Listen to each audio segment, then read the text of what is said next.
The search for peace and completeness is a deep drive that orients much of our engagement with the world.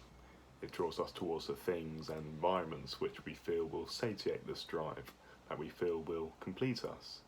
And for a moment perhaps it will, and we experience that wholeness, satiety and contentment. A trap we can fall into, however, is allowing the sense of completeness to become conditioned upon external circumstance.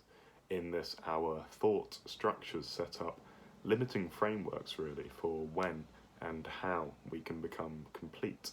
We feel that only when having that particular career, relationship or thing, we will be happy. Now, this is not a denigration of having plans or intentions for the future. It is really a recognition of how having unrealized plans can, in some cases, create a pain or suffering in the present. You see, we are constantly in a state of becoming, development, and change. Thus, there is always a vast plurality of paths for your being to go down.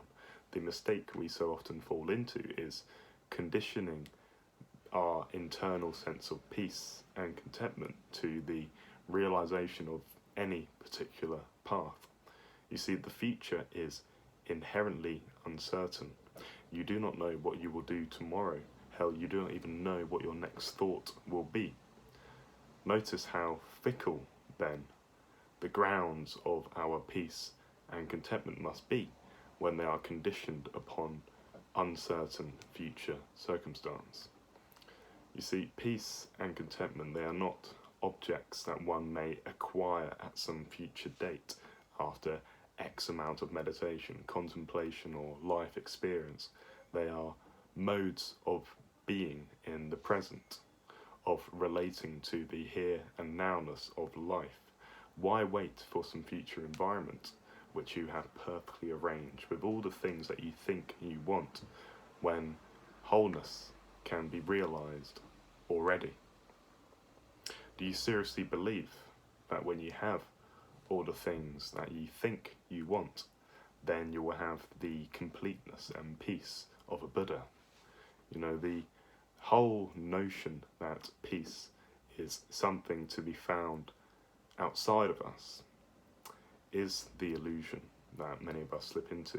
It is the limitation and conditioning of peace with thought. These thought structures, they create a sense of insufficiency with what is. And then our generative drive for creation in the world starts to derive itself not from love and acceptance, but rather from a sense of lack and discontentment with the self.